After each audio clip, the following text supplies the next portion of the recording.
Aquí comienza RTVC Noticias, Premio India Catalina al noticiero favorito del pueblo, el noticiero de la gente.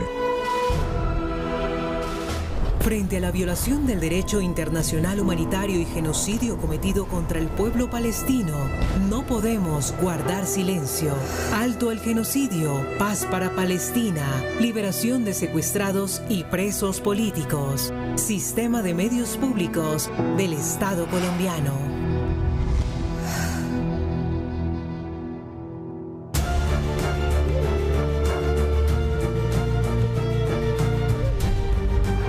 RTVC Noticias, emisión mediodía.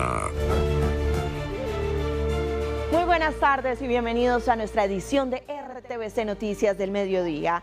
Con nuestros periodistas, corresponsales y los reporteros de la Radio Nacional, estamos listos con los hechos informativos más importantes del día, Rafita. Martes, hermoso martes, así que suba el volumen de la radio y de su televisor, porque les acompañaremos en esta pantalla popular con toda la información de Colombia, sus regiones y el mundo. No se vaya, que ya vienen nuestros titulares.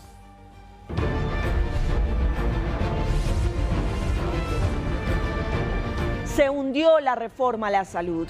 La Comisión Séptima del Senado archivó el proyecto presentado por el Gobierno Nacional. La oposición no tuvo en cuenta el clamor de los colombianos que padecen por la atención y por la entrega de medicamentos. Estamos en vivo desde el Congreso. Liderazgo desde el Valle del Cauca. El presidente de la Cámara de Representantes, Julián López, renunció al partido de la U. Dijo que seguirá en su curul hasta que termine la legislatura. ¿Se lanzará a la gobernación del Valle? Detalles en instantes. Las voces de los protagonistas, Carlos Carrillo y Angie Rodríguez, dieron su versión sobre presuntas irregularidades en el Fondo de Adaptación.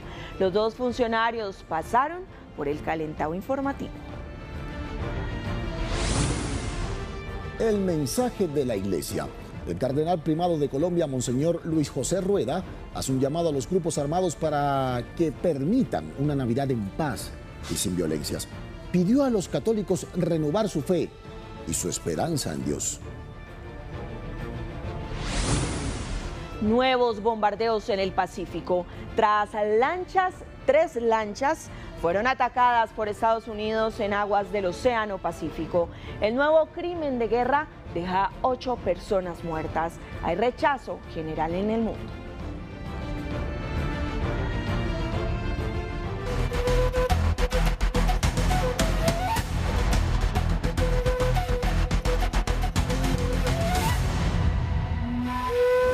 Mucha atención, que se hundió la reforma a la salud en la Comisión Séptima del Senado de la República.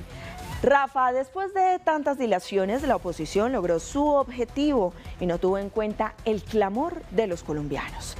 Vamos en vivo de inmediato al Congreso de la República. Allí se encuentra Karen Malpica. Karen, ¿cómo fue la votación? Buenas tardes, adelante.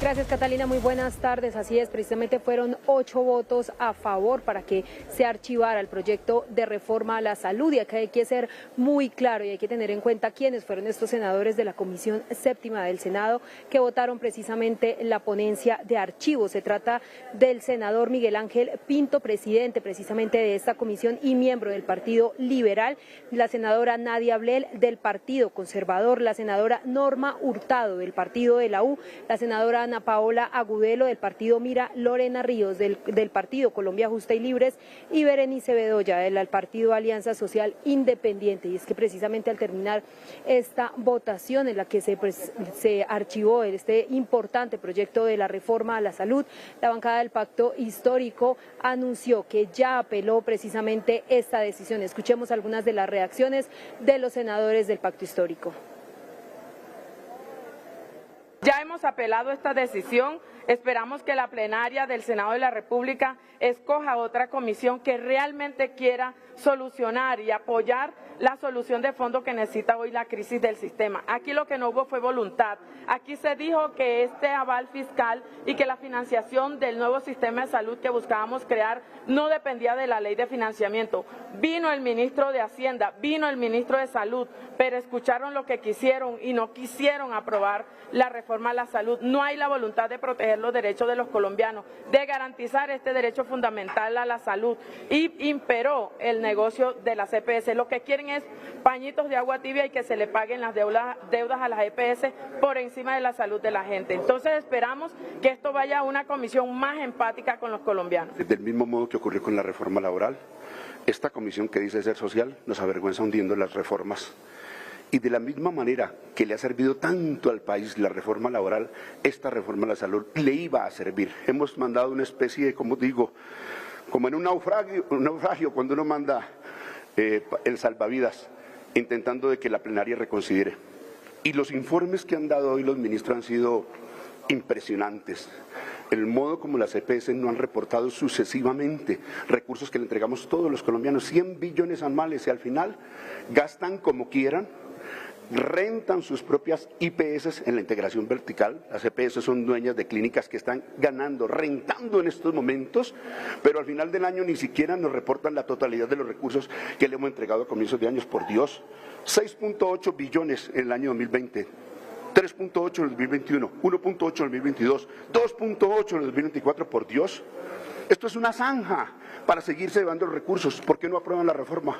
Porque hay intereses muy grandes en que esto siga ocurriendo. Grandes ganancias enormes, ladrones lustrosos, que son dueños casi de todo, inclusive al parecer también del Congreso de la República.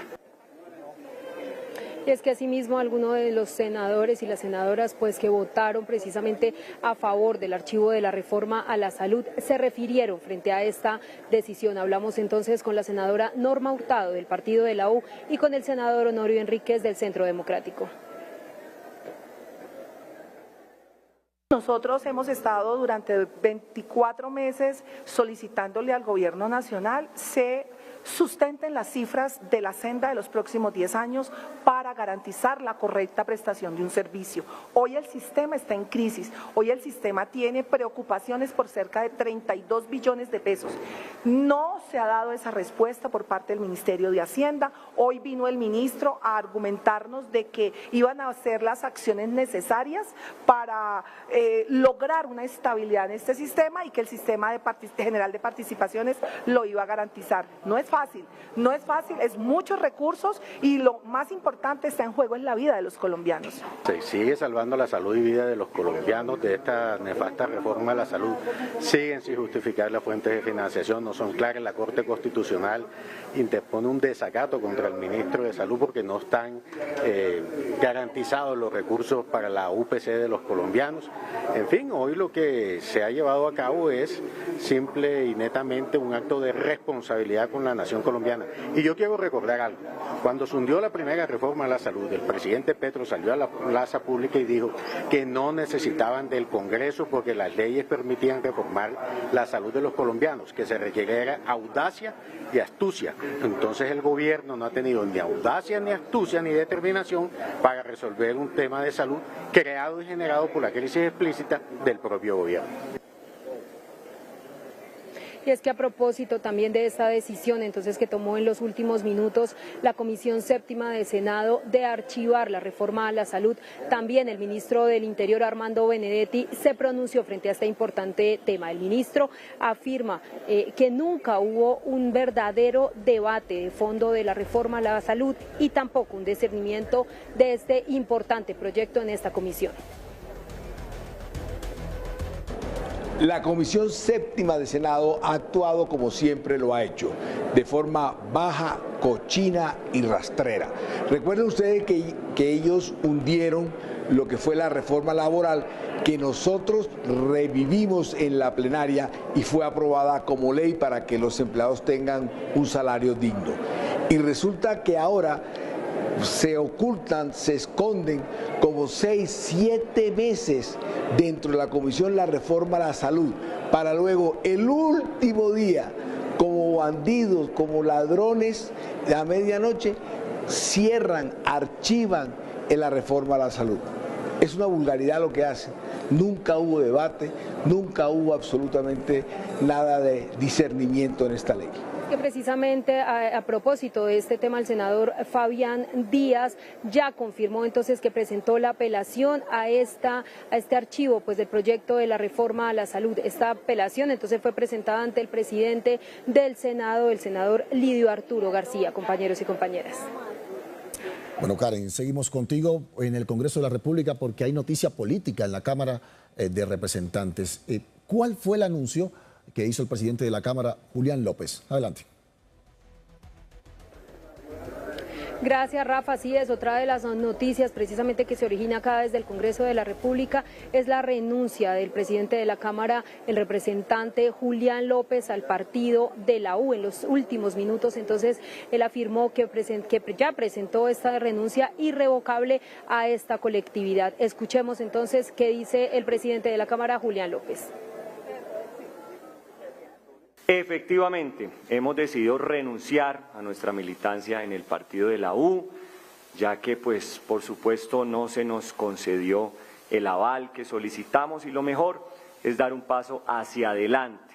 Lo que viene es que nosotros vamos a seguir conservando nuestra curul, por supuesto que le pertenece a los electores, vamos a seguir en la presidencia de la Cámara de Representantes y lo más importante es que vamos a poder hacer política con total independencia del lado de la gente, como siempre. Y es que el representante a la Cámara y presidente precisamente de la Cámara de Representantes, Julián López, además afirmó que no descarta ir en las próximas elecciones por la gobernación del Valle del Cauca. Sí, esperaremos que ese sea un propósito para el 2027, aspirar a la gobernación del Valle. La verdad es que nuestro departamento no va bien, solamente les doy un dato. En el Valle del Cauca, después de 10 años del gobierno de Dilian Francisca Toro, tenemos 1.200.000 personas en condición de pobreza. Yo creo que eso lo tenemos que cambiar. Allá nos vamos a concentrar, a rescatar de las manos de Dilian nuestro bello departamento del Valle del Cauca.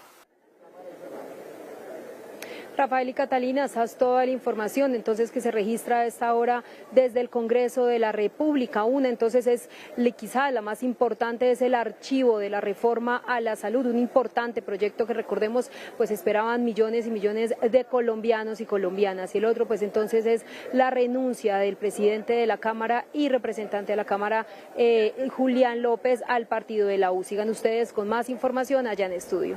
Muchas noticias desde el Congreso de la República. Karen, gracias. Y Ángel Rodríguez, directora del DAPRE, y Carlos Carrillo, director de Gestión del Riesgo, responden a la polémica que los tiene enfrentados sobre los manejos del Fondo Nacional de Adaptación. Caroline Morales, ¿qué dijeron los funcionarios? Adelante.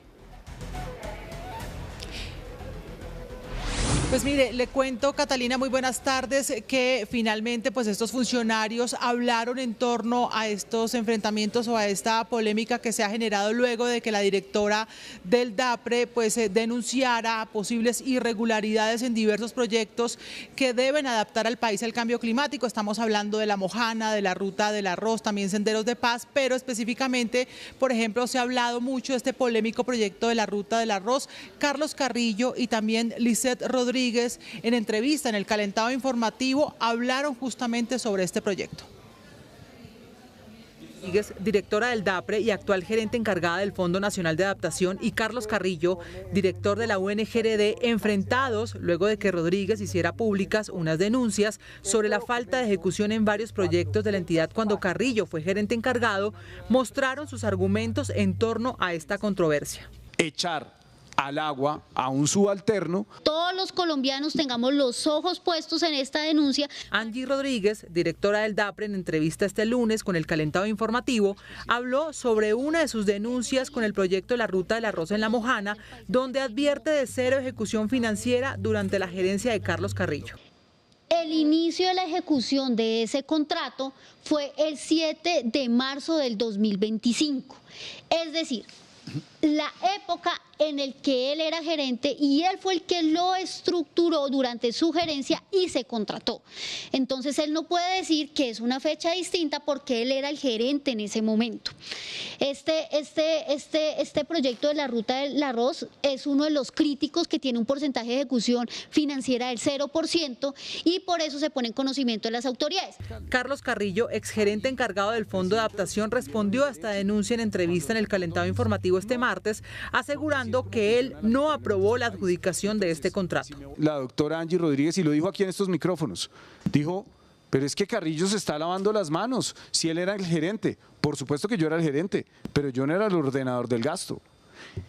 ¿Por qué no está mi firma en la adjudicación? Les pregunto a los televidentes. Pues no está mi firma en la adjudicación porque yo no era el ordenador del gasto. Entonces, aquí la primera persona que va a tener que responder si hay una colusión, por ejemplo, en la adjudicación de ese contrato, será el señor Andrés Charri. Y yo, pues por supuesto que tengo toda la trazabilidad de que como gerente tomé las acciones. Carrillo asegura además que la interventoría halló problemas de estructuración técnica y presupuestal en la adjudicación del contrato, la Ruta del Arroz, por lo que negó los pagos debido al incumplimiento del contratista. De ahí que la ejecución financiera sea cero, según él, por alertas ante un posible caso de corrupción con este contrato. Y yo le doy traslado a la Fiscalía, a la Contraloría, exactamente lo mismo que dice la doctora Angie Rodríguez que hizo, pero yo no necesité hacer una rueda de prensa.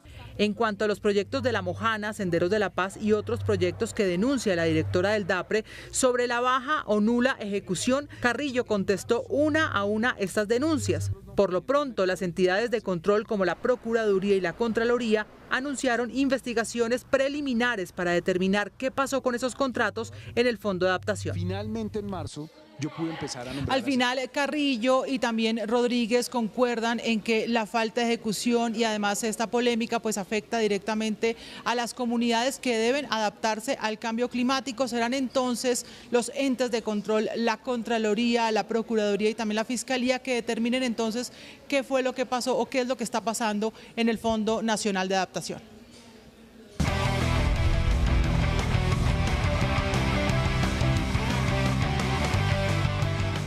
12 del día, 16 minutos. Buenas tardes y bienvenidos a los deportes en RTVC Noticias. Hoy se vive la final del fútbol colombiano y nosotros estamos al lado de los hinchas, en Ibagué con Tomás Beltrán y en Barranquilla con Diana Ortega. Pero primero vamos a ir al lugar donde hoy podremos conocer al campeón del segundo semestre. Y por esto nos vamos directamente a la capital del Tolima, allí en la Musical de Colombia. Tomás, que ha estado viajando con la Móvil de La Paz y que ya se encuentra al lado de los hinchas, por favor cuéntenos cómo está el ambiente en la ciudad. Muy buenas tardes. Hola Laura, muy buenas tardes para usted y todos los televidentes. Hoy venimos de Señal Deportes, de Señal Colombia, en la Móvil de La Paz, hoy aquí al epicentro de la final del fútbol colombiano entre Tolima y Junior de Barranquilla. Y a pesar de que Junior tiene la ventaja de 3 goles que consiguió en el partido de ida, pues aquí todavía hay esperanza entre los hinchas que poco a poco se han ido acercando al estadio Manuel Murillo Toro, donde se jugará la final a partir de las 7:30 de la noche. Ellos tienen esperanza. ¿Cómo está la esperanza hoy aquí en el estadio Manuel Murillo Toro? Con la fe intacta. Creer es poder. ¿Cómo vivió ese partido de ida, un 3-0? ¿Creen que lo pueden remontar? Sí, lo podemos remontar. Lo vivimos con angustia, pero con la fe siempre puesta en Tolima. ¿Cómo es su nombre?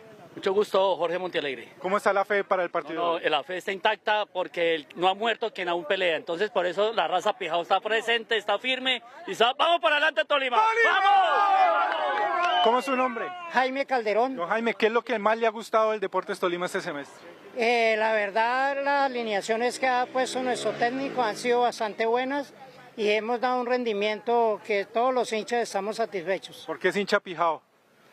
Porque desde muy niño tengo la fe intacta en mi equipo del Deportes Tolima porque soy tolimense. Su nombre, por favor. Diego, buenos días, Diego Montealegre. Bueno, Diego, ¿por qué desde tan temprano en el estadio? Me imagino mucha fe para el partido.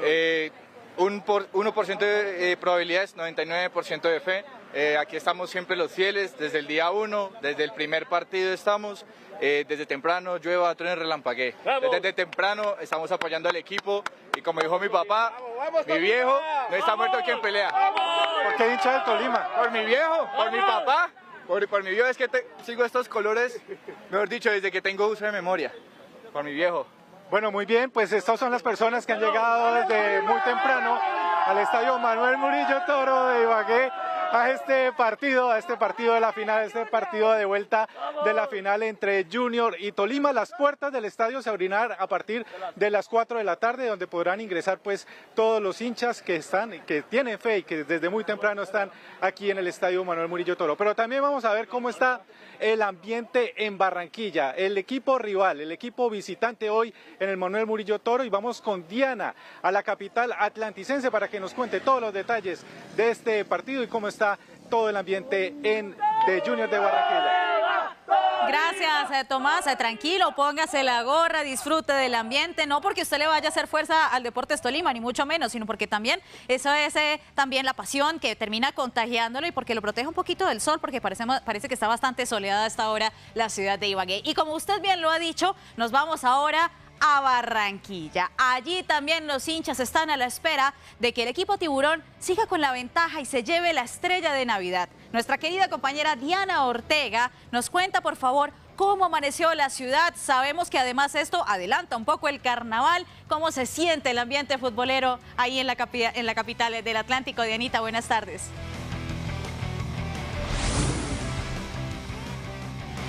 Pues hola Laurita, feliz tarde para usted, para todos los televidentes a esta hora en Señal Colombia, RTVC Noticias. Pues yo le cuento que Barranquilla se encuentra con mucha calma a esta hora, todavía la gente dejando sus tareas del día pendientes, pero ya esta tarde se empiezan a organizar para ver el partido, plan entre amigos en diferentes puntos de la capital del Atlántico. Uno de ellos será el Gran Malecón, donde habrá pantalla gigante para que todos puedan apreciar el partido del Junior de Barranquilla. Se ha dispuesto también un puesto de mando unificado que se instalará a partir de las 5 de la tarde.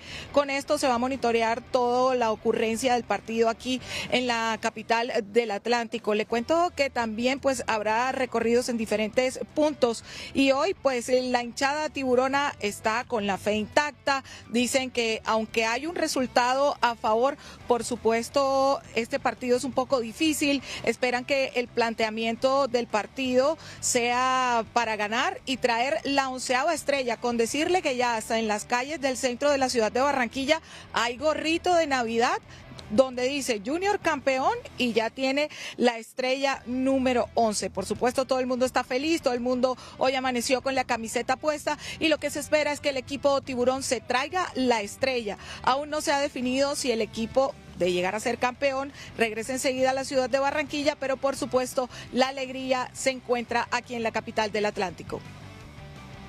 Gracias, Diana. Más adelante pues estaremos con todos los detalles porque aquí los deportes también entregan el análisis de cómo llega Junior, cómo llega el Tolima y cómo se vive esta final que, recuerde, tendrá transmisión por Radio Nacional de Colombia desde las 7 de la noche.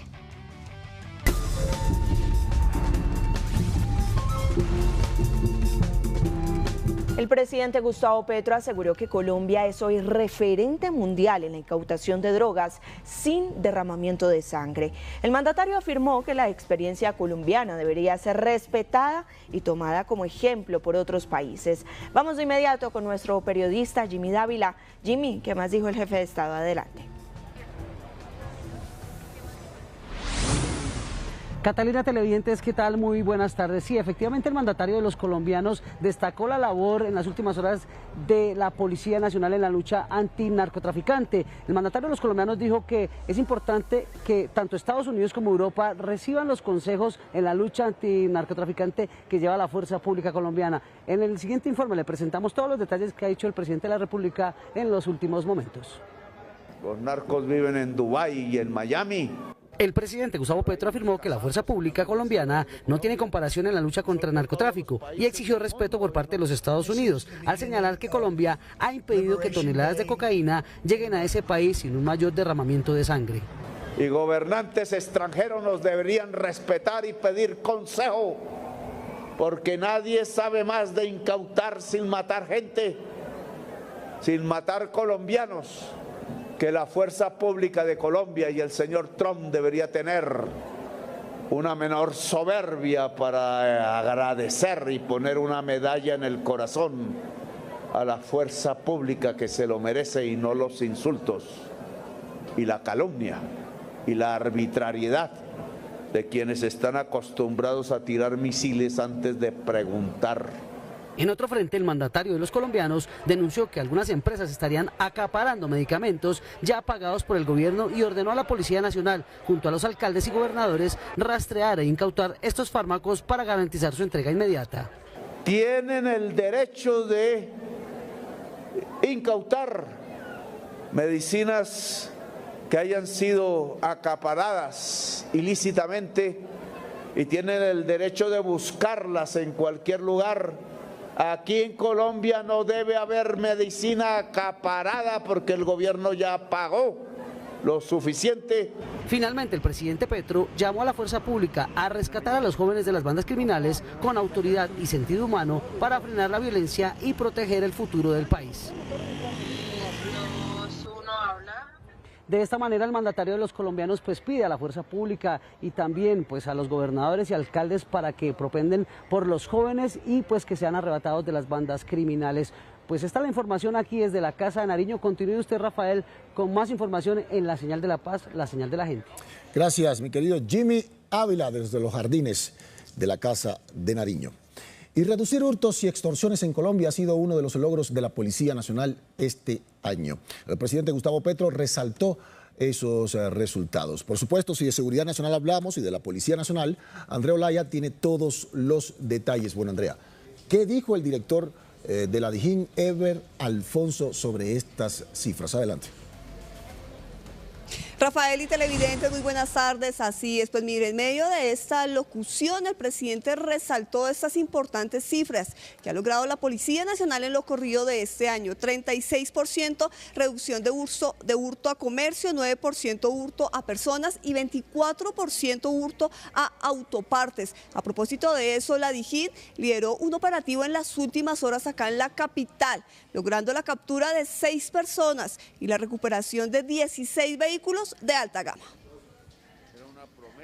En medio de la locución, el presidente Gustavo Petro resaltó la reducción del 36% en los hurtos en Colombia, uno de los mayores delitos que afecta a los ciudadanos. Además, el delito de extorsión también presentó disminución de un 7% al pasar de 12.073 víctimas en el año 2024 a 11.181 durante este año. Son cerca de 30.000 personas menos a las que se han hurtado por denuncia. Y aunque la cifra es pequeña, para un año es inmensa, porque significa que muchos menos colombianos son víctimas de la violencia, del atraco, del hurto, del peligro de perder la vida. 36% ha bajado el hurto a comercios.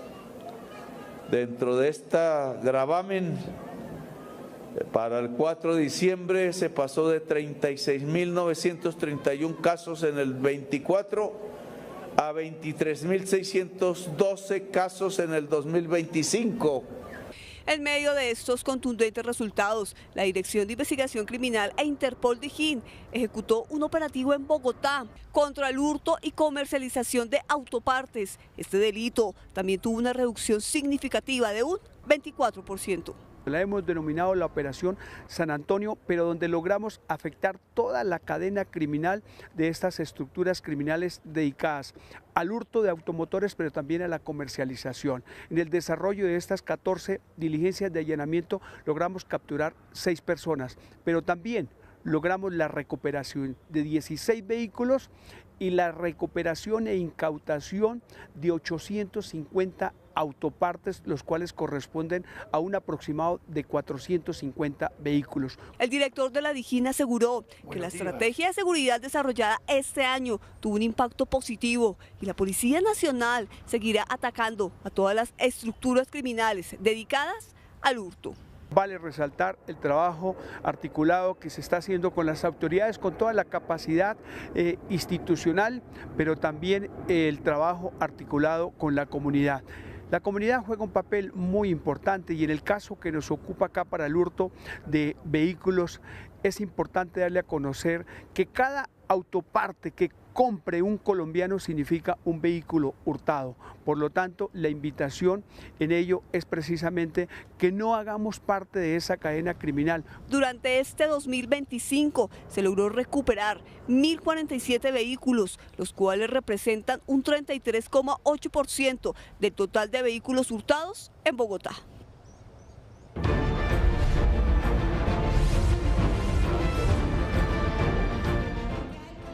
Se hundió la reforma a la salud. La Comisión Séptima del Senado archivó el proyecto presentado por el gobierno. La oposición no tuvo en cuenta el clamor de los colombianos que padecen por la atención y la entrega de medicamentos. Estamos en vivo desde el Congreso. De nuevo en libertad, el denominado zar de la contratación Emilio Tapia pasará Navidad en familia. Una jueza de Barranquilla dijo que cumplió las 3/5 partes de su condena. ¿Qué procesos tiene pendientes? Ya se los contaremos. Liderazgo desde el Valle del Cauca. El presidente de la Cámara de Representantes, Julián López, renunció al partido de la U. Dijo que seguirá en su curul hasta que termine la legislatura. Se lanzará a la gobernación del Valle. Detalles en instantes. Nuevos bombardeos en el Pacífico. 3 lanchas fueron atacadas por Estados Unidos en aguas del Océano Pacífico. El nuevo crimen de guerra deja 8 personas muertas. Hay rechazo general. Preocupación mundial por la seguridad marítima. El secuestro del buque petrolero por Estados Unidos genera zozobra en alta mar. Analistas dicen que la medida ataca el corazón económico de Venezuela y se suma al intento de bloqueo aéreo. Maduro pide intervención de la ONU. Y en deportes, Juan Pablo Nieto y Brian Rovira, el motor del Tolima para remontar e ir por el título esta noche ante Junior. Los tiburones tendrían al mediocampista Guillermo Celis dispuesto para la final, que transmitirá Radio Nacional de Colombia por sus 73 frecuencias desde las 7 de la noche. Y además, más de 1000 agentes de la policía dispuestos para el operativo de seguridad en el sector del Estadio Manuel Murillo Toro, que abrirá sus puertas a las 3:30 de la tarde y no habrá acceso para la afición visitante. En minutos, toda la información del partido por el título desde la capital musical de Colombia. Anoche, RTVC, Sistema de Medios Públicos, entregó el Premio Nacional de Poesía Maruja Vieira. En Cultura, los detalles.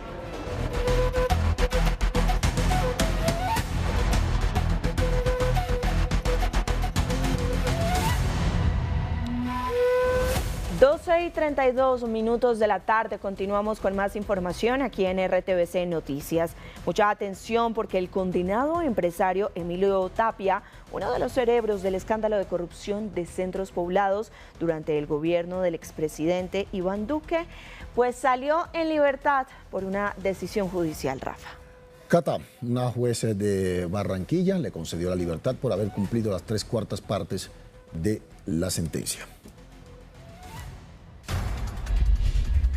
La decisión fue de Claribel Onisa Fernández, jueza primera de ejecución de penas de Barranquilla, quien consideró que Tapia ya había pagado las 3/5 partes de su condena por corrupción. La juez Fernández, de hecho, es investigada por la Comisión Nacional de Disciplina Judicial por presuntas irregularidades en sus decisiones a favor de Tapia. Fue ella quien le otorgó a Tapia la libertad condicional meses atrás, decisión que fue posteriormente revocada y lo que derivó en su recaptura en la ciudad de Barranquilla.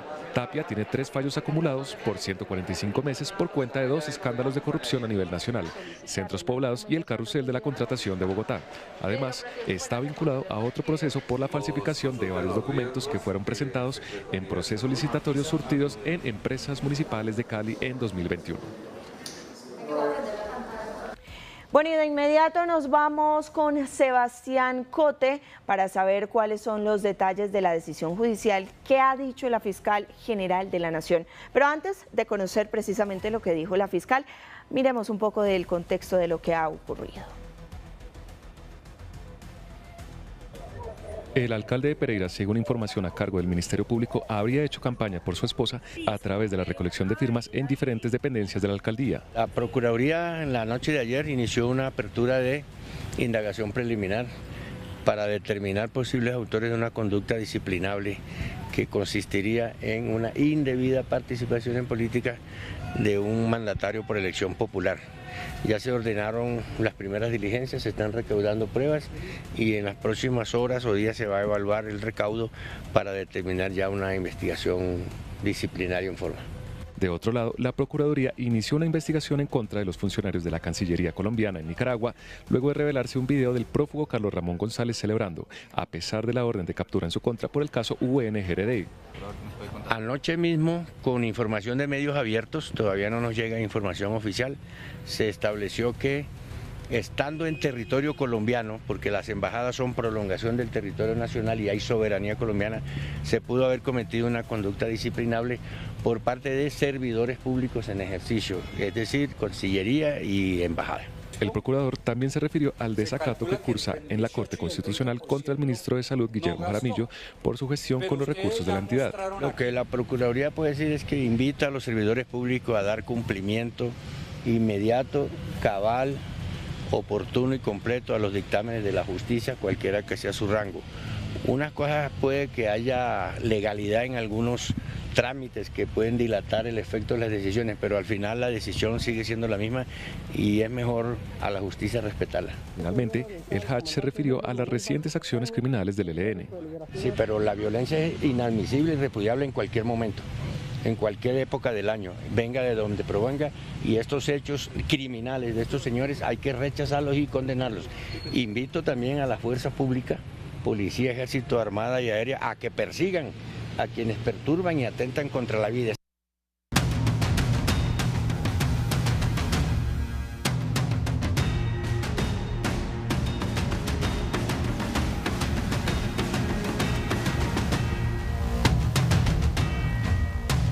Dos y 36 de la tarde, el mundo no se detiene y genera acontecimientos en constante desarrollo. Les cuento que Estados Unidos confirmó la ejecución de una nueva operación militar letal en aguas internacionales del Pacífico Oriental, en la que murieron 8 personas el pasado 15 de diciembre.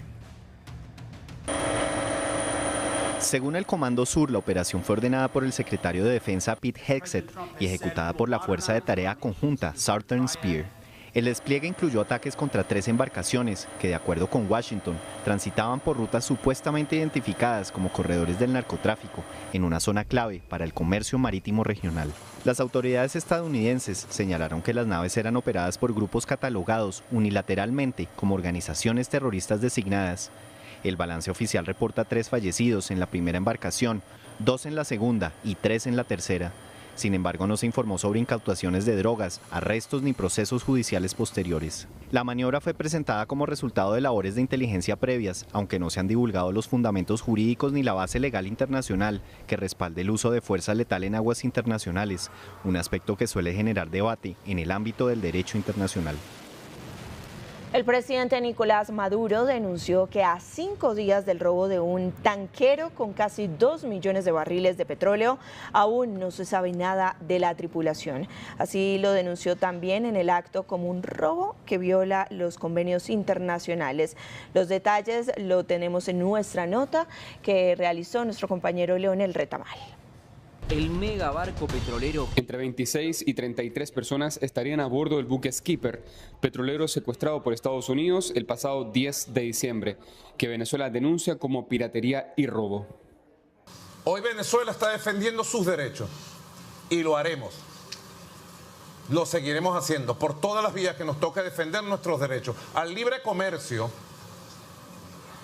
al respeto del derecho internacional y en la defensa de los derechos de Venezuela. Según expertos, el secuestro de Estados Unidos del tanquero enciende las alertas por el daño a la legislación internacional. Según el Estatuto de Alta Mar de 1958, no hay motivos para la acción de incautación. Sería un acto predatorio en términos jurídicos. Aquí sería una retención ilegal de una embarcación en alta mar. que es el caso que se está presentando actualmente por parte del gobierno de Estados Unidos. Según analistas, la acción constituye un acto de coerción, similar a lo que buscaba Estados Unidos con la alerta de vuelos sobre Venezuela para dañar la aviación comercial. Esta acción busca atacar a la principal industria del país. Cualquier buque que tenga el atrevimiento, entre comillas, de venir a Venezuela, obviamente que va a tener que pagar mucho más por concepto de póliza de seguro, la famosa póliza de riesgo de guerra, y también los fletes, por supuesto, se van a incrementar muchísimo porque todo buque que venga a Venezuela a buscar el petróleo va a estar en una situación de riesgo. Estados Unidos viola múltiples artículos fundamentales de la Convención sobre Alta Mar de 1958, particularmente los relacionados con la libertad de navegación, y según expertos, sienta un precedente muy peligroso. Y ante los recientes anuncios precisamente del mandatario de Chile, tenemos a nuestro corresponsal Leonel Retamal para que nos cuente y nos hable acerca de esta migración que se está registrando o se podría registrar en las próximas horas. Leonel, adelante. Hola, ¿qué tal? ¿Cómo están? Efectivamente, el presidente electo de Chile desde el periodo de campaña señaló a la migración venezolana en particular, pero también otras migraciones en Chile, que tenían un tiempo en contra para salir del país, para prácticamente autodeportarse, que después de su salida podrían volver a ingresar regularizando todos sus papeles, pero que el Estado venezolano bajo su mandato, el Estado chileno bajo su mandato no iba a realizar ningún tipo de regularización. Esto está ya corriendo, la toma de posesión de Kast será el próximo 11 de marzo de 2026 y por lo tanto ya genera preocupación entre la migración venezolana, colombiana, peruana, otra que pudiera estar de forma irregular en Chile por lo que pudiera llegar a realizar el ahora presidente electo Kast, ya sea con expulsiones masivas, deportaciones y algún tipo de violencia contra los migrantes. Ante esto, el presidente venezolano señaló que dijo ayer en su programa, no se le atreva el presidente electo Kast a poner una mano sobre los venezolanos porque esto traería graves consecuencias, y implementó inmediatamente un plan de retorno denominado en Venezuela Plan Vuelta a la Patria, para que los venezolanos que están en Chile puedan regresar masivamente y gratuitamente a Venezuela. Vamos al mandatario venezolano. Cuenten con todo nuestro apoyo y ya le ordené a la vicepresidenta ejecutiva, le ordené a la doctora Camila Fabri, presidenta de la Gran Misión Vuelta a la Patria, hacer un plan especial de apoyo, respaldo jurídico, diplomático y logístico para toda la comunidad venezolana en Chile, y todo el que se quiera regresar tendrá nuestro apoyo decidido. Bien, estamos pendientes de lo que siga sucediendo en Venezuela con varios frentes. Primero, qué pase con el tanquero y este petrolero con cargamento venezolano, nuevas informaciones que surjan, el asedio militar de Estados Unidos en el Caribe, seguimos monitoreando eso, y ahora, en una hora más aproximadamente, hay una sesión especial de la Asamblea Nacional para debatir temas de la contingencia y tenemos pendientes para llevar esa información también adelante a ustedes.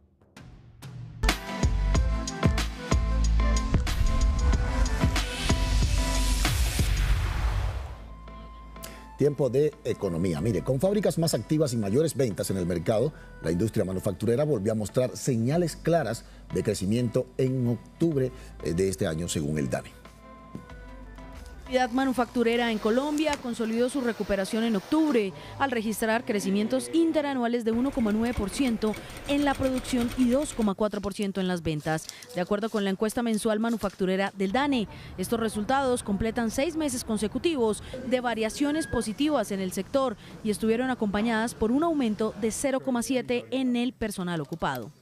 El informe señala que 25 de las 39 actividades industriales analizadas mostraron incrementos en su producción real, con un desempeño sobresaliente de la fabricación de motores y vehículos automotores, que creció 35,1% y lideró las ventas y el empleo. A nivel regional, Caldas presentó la mayor expansión en producción y ventas, mientras que Córdoba se destacó por el aumento de más trabajadores ocupados. El crecimiento en la actividad manufacturera refleja una reactivación industrial con impactos diferenciados por sectores y en distintos territorios. El proyecto Aeropuerto del Café dio un paso definitivo para convertirse en realidad. El gobierno nacional avaló oficialmente la adjudicación de las obras tras culminar la revisión completa del proceso de selección del contratista encargado de ejecutar esta infraestructura. El proyecto es estratégico para mejorar la conectividad aérea del eje cafetero, impulsar el turismo, generar empleo y fortalecer la economía regional. Durante la evaluación se comprobó que la empresa seleccionada cuenta con la experiencia y la capacidad financiera para desarrollar la infraestructura aeroportuaria. Ya fue seleccionado por parte del comité evaluador del proceso de licitación de Aerocafé, el consorcio que será el responsable de la construcción del lado aire de este aeropuerto del eje cafetero, que es una deuda que lleva más de 50 años y que es un proyecto con un impacto muy fuerte en toda la región e incluso en el país. La ministra de Transporte, María Fernanda Rojas, aseguró que este avance permite que Aerocafé deje de ser una promesa y se consolide como una obra real para la región y el país.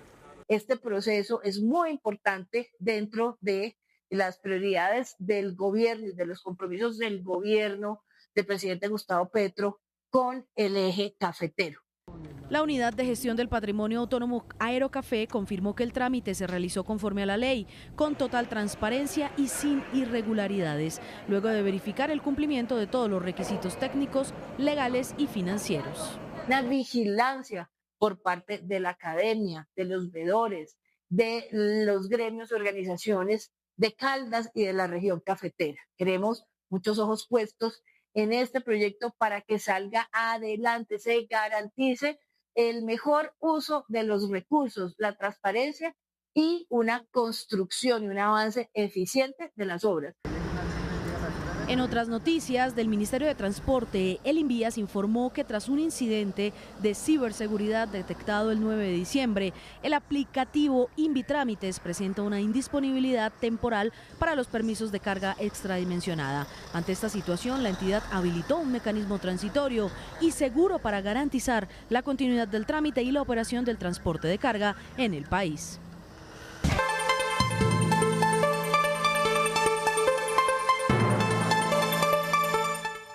12:59 de la tarde, por segunda vez en la Comisión Séptima del Senado, se hundió la reforma a la salud, proyecto bandera del presidente Gustavo Petro, que pretendía mejorar las condiciones de atención a los ciudadanos. La facción opositora no tuvo en cuenta, mi querida Cata, el clamor de los colombianos que padecen por la atención y por la entrega de medicamentos. Los detalles los tiene mi compañera Karen Malpica, desde el Congreso de la República. Óigame, Karen, ¿qué ocurrió en esta ocasión? Gracias, Rafael. Muy buenas tardes. Así es, pues mire, la votación quedó de la siguiente manera: 8 votos a favor, precisamente para que se archivara este importante proyecto de la reforma a la salud, y 5 votos en contra. Les tenemos entonces el listado de quienes aprobaron y quienes apoyaron precisamente esta ponencia de archivo. Se trata del senador Miguel Ángel Pinto, que recordemos es el presidente precisamente de la Comisión Séptima y además del Partido Liberal, la senadora Nadia Blel del Partido Conservador, la senadora Norma Hurtado del Partido de la U, la senadora Ana Paola Gudelo del Partido Mira, la senadora Lorena Ríos de Colombia Justa y Libres y la senadora Berenice Bedoya de Alianza Social Independiente. Estos fueron los 8 senadores entonces que archivaron precisamente este importante proyecto de la reforma a la salud. A propósito, el ministro del Interior, Armando Benedetti, también se refirió a este importante tema. Veamos. Sumar los votos pertinentes para el archivo de la reforma. Con 8 votos a favor y 5 en contra fue aprobada la ponencia de archivo de la reforma a la salud. Ante el hundimiento de este importante proyecto para las y los colombianos, se pronunció el ministro del Interior, Armando Benedetti. La Comisión Séptima del Senado ha actuado como siempre lo ha hecho, de forma baja, cochina y rastrera. Recuerden ustedes que ellos hundieron lo que fue la reforma laboral, que nosotros revivimos en la plenaria y fue aprobada como ley para que los empleados tengan un salario digno. Asimismo, los senadores del Pacto Histórico afirmaron que la Comisión Séptima le dio la espalda a la salud en el país. Por esta razón, ya apelaron la decisión tomada ante la plenaria. La Comisión Séptima sigue avergonzándonos a nosotros y al país entero. En buena hora, con el compañero Fabián hemos presentado una apelación, como en un naufragio cuando uno manda el salvavidas, intentando de que la plenaria reconsidere. Norma Hurtado, senadora del Partido de la U y quien aprobó el archivo del proyecto, también se refirió al tema. Hoy el sistema está en crisis, hoy el sistema tiene preocupaciones por cerca de 32 billones de pesos. No se ha dado esa respuesta por parte del Ministerio de Hacienda. Asimismo, desde la Asociación de Hospitales y Clínicas afirmaron que esperan que se le pueda dar un avance a este importante proyecto en pro de las y los colombianos. No, yo creo que aquí los únicos que pueden hablar de ganar o perder pues son algunas fuerzas políticas, pero en realidad para los agentes del sistema de salud, para el sector salud, aquí no hay ganancia. Esto es un juego de suma cero. Lo digo porque indudablemente aquí se requiere una reforma al sistema de salud. El sistema actual se tiene que reformar, se tiene que avanzar, se tiene que evolucionar. Y es que a propósito de este tema, los senadores del Pacto Histórico y de, digamos, la bancada que conforma el gobierno acá en el Congreso de la República anunciaron que ya apelaron esta decisión ante la plenaria del Senado de la República y pues esperan entonces que sea debatida y definida para saber entonces qué va a pasar con la reforma a la salud.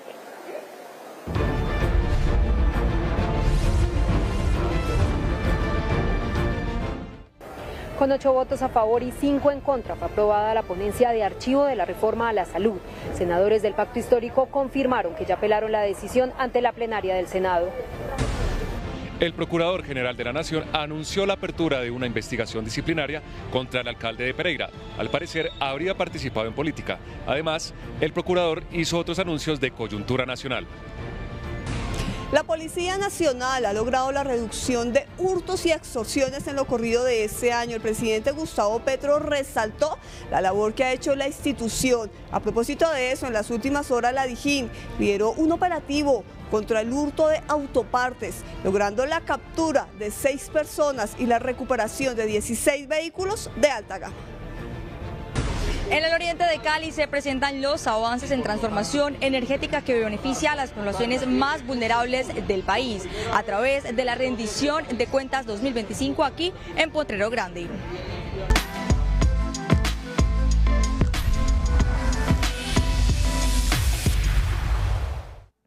1 de la tarde, 4 minutos. Bienvenidos a este espacio de mesa de análisis. Hoy hablando justamente del buen momento económico que vive el país. Y estamos aquí desde la cabina de Radio Nacional de Colombia en este espacio en convergencia a través de nuestras 73 frecuencias y por supuesto esta pantalla popular. Saludo en esta mesa de Radio Nacional, por supuesto a nuestro compañero Leo Duque. Buenas tardes. ¿Qué tal, Andrea? Muy buenas tardes para usted, igualmente para todos nuestros televidentes y oyentes que están a esta hora conectados junto a nosotros en Radio Nacional de Colombia y en esta convergencia a través de RTVC Noticias. Y también saludamos a esta hora a nuestro analista económico. Él se llama Jorge Coronel y bueno, es analista también, asesor del Ministerio de Hacienda y Crédito Público. Jorge, muy buenas tardes a RTVC Noticias y Radio Nacional. Buenas tardes, Andrea. Un saludo, Leonardo, también y a todos quienes nos escuchan y nos ven en este momento. Bueno, Jorge, entremos en materia. Básicamente, el país está pasando por un momento muy especial. Estamos prácticamente teniendo como noticia que Colombia está en el 4º lugar de las economías a nivel internacional que tienen un mejor desempeño. ¿Cómo podemos explicarle a nuestra audiencia, a nuestros televidentes y oyentes, cuáles son esos digamos que métricas que el país está teniendo hoy para que esté en este top? Bien, hay que decir que la institución de Economist, que es un medio, ¿no? Es una organización de medios, organiza un informe donde estudia 36 economías en este caso, participantes todas de lo que se conoce como la OCDE o ese club, digamos, de países desarrollados, ricos, etcétera. Y a partir de ahí, en esa inclusión y análisis que hace con 5 variables, pues Colombia entonces termina clasificando en el 4º puesto, es decir, queda en ese ranking en el 4º lugar, es decir, el 4º lugar de la economía más avanzada, digamos el punto más importante como la 4ª economía más importante en ese grupo. Eso es muy importante porque nos estamos comparando con países, como acabo de decir, países desarrollados. Entonces, esa es la gran importancia, que no estamos, digamos, frente a otro rango de países o frente a otro nivel de economías, sino que estamos justamente ahí. Entonces, ahí está el primer rango de importancia de eso. El segundo tendría que ver ya con los resultados, es decir, las variables que se analizaron y a partir de ahí, pues entonces, digamos que podrían venir otros análisis. Y justamente, Jorge, digamos que el desempeño o esos parámetros que mide la OCDE, que es un organismo internacional, está mencionando la inflación, Producto Interno Bruto, inclusive también inversión de acciones en el país y, por supuesto, el desempleo. ¿Cómo arrancamos y qué significa que tengamos hoy en el país este reconocimiento, sabiendo que hay estas 4 categorías?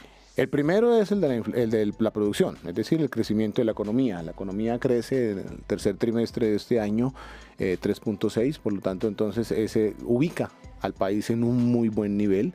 Ese es un muy buen ritmo. Yo decía en otra entrevista que reconoce de alguna manera no solo la recuperación económica, sino la aceleración que tuvo en el ritmo de crecimiento. Ese es un punto muy importante.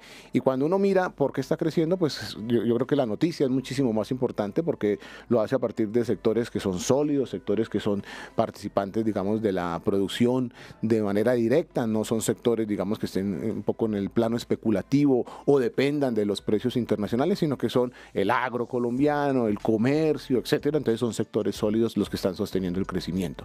El segundo tiene que ver con la capitalización bursátil. Tuvo una variación interanual del 43% este año frente al anterior y se registró máximos históricos recientemente. Por lo tanto, entonces eso era el reflejo de lo que estaba pasando con la inversión privada, en este caso lo que tiene que ver con acciones. También se incluyó en ese análisis, por ejemplo, lo que tiene que ver con la inflación. La inflación en Colombia, recordemos que lleva casi 2 años y medio en una reducción, o por lo menos se redujo del 13.3 al 5.3 en el que está hoy, y eso, digamos, también permite que haya una buena valoración. El otro indicador fue el de se llama técnicamente inflación subyacente, simplemente es la inflación que no incluye alimentos ni regulados. Entonces es la inflación que está expresando el comportamiento de otros precios, de otros bienes, y también, digamos, ahí sale muy bien clasificado Colombia. Y el último tiene que ver con desempleo. Entonces ese marco de 5 indicadores que acabo de describir son los que le dieron a Colombia, digamos, ese buen ranking, y por eso pasó del puesto 6º al 4º en esta ocasión. Jorge, dentro de ese listado de indicadores, ¿cuál es el de mayor peso en el reconocimiento internacional y por qué? Digamos que la metodología no explica cómo pondera internamente, pero por lo menos sí el de mayor reconocimiento dentro de eso son 2. Uno es el crecimiento económico y el segundo tiene que ver la capitalización bursátil. Ese, que es una variación muy alta, 43%, tiene digamos, un buen ranking o posiciona mejor al país porque la variación fue supremamente importante. Entonces, digamos que esos 2 destacan, digamos, a Colombia en el proceso de la metodología utilizada por The Economist. Jorge, algo que hay que resaltar, y es que Colombia es el único país de América Latina que está dentro de este top 5 de las mejores economías con mejor desempeño. ¿Qué significa que hoy Colombia sea un referente en la región? Otra forma de decirlo es que quedamos de cuarto dentro de las 36, pero en el primer lugar para América Latina. Más atrás quedó México y bien. Pero eso significa que Colombia definitivamente entonces está marcando un referente en materia de los indicadores macroeconómicos. Ese creo que es la forma de interpretarlo, y es que entonces en los indicadores macroeconómicos Colombia hoy está marcando un muy buen referente frente a sus pares latinoamericanos e, insisto, frente a sus pares o países desarrollados, por lo menos los partícipes del grupo de la OCDE. Bueno, Jorge, creo que una pregunta que no puede usted irse de esta cabina de Radio Nacional y por supuesto de nuestros televidentes de RTBC, el salario mínimo. Sí, justamente lo que hemos hablado durante todos estos días, Jorge, y es el tema de lo que no hubo concertación finalmente entre los trabajadores y los gremios empresariales. El ministro del Trabajo, Antonio Sanguino, ha hablado de un segundo tiempo, de una posibilidad de un nuevo acercamiento, de intentarlo, por lo menos. ¿Qué significa esto para que se pueda llegar a esta concertación?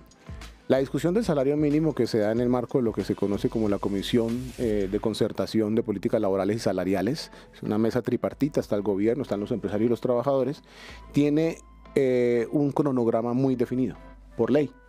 De hecho, está muy bien reglado, digámoslo así.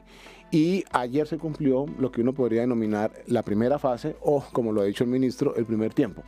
Ayer se cumplió, que era el planteamiento de las propuestas de cada uno. Empresarios dijeron 7.21, trabajadores dijeron 16, y la idea entonces es empezar a conversar alrededor de eso, que cada uno de esas propuestas que cada uno hizo. Y ayer se cumplió el plazo y no hubo un acuerdo, no hubo la concertación necesaria para ello, es decir, no llegaron a un punto donde estuvieran de acuerdo ambos. ¿Qué pasa entonces a partir de ahí? Viene un periodo corto, el ministro lo dijo ahora recientemente en una entrevista, que es un periodo que puede transcurrir alrededor de 48 horas, en donde cada una de las partes en la mesa hará un planteamiento sobre la propuesta contraria y a partir de ahí, lo llaman salvedades, y a partir de ahí buscar que entonces esos planteamientos pues permitan a ver si se puede llegar a un proceso de concertación. Eso sería lo que se denomina el segundo tiempo. Y si no se da, ahí sí ya quedaría entonces el gobierno, digamos, con la responsabilidad de recoger las propuestas que están en la mesa, de analizarlo en función de lo que también tiene considerado el gobierno dentro de sus prioridades e intereses, y a partir de ahí entonces vendría el decreto de salario mínimo. Ese digamos que puede ser el cronograma de aquí para allá. Bueno, es Jorge Coronel, analista económico, analista también y asesor del Ministerio de Hacienda y Crédito Público. Jorge, gracias por estar aquí en la cabina de Radio Nacional de Colombia y por supuesto en RTVC Noticias. No, muchas gracias por la invitación. Convergencia RTVC Noticias y Radio Nacional. 1:13 p.m. Continuamos nuestro recorrido de convergencia entre Radio Nacional de Colombia y RTVC Noticias por nuestras regiones. Vamos a Medellín porque a esta hora se cumple el segundo día de audiencia de reconocimiento de verdad y responsabilidad por los falsos positivos cometidos por algunos y antiguos integrantes de 6 batallones de la 4ª Brigada de Antioquia. Conectamos a esta hora con Yusi Chaparro, tiene todos los detalles. Yusi, adelante con la información. Radio Nacional de Colombia, en Medellín, Antioquia, 99.9 FM.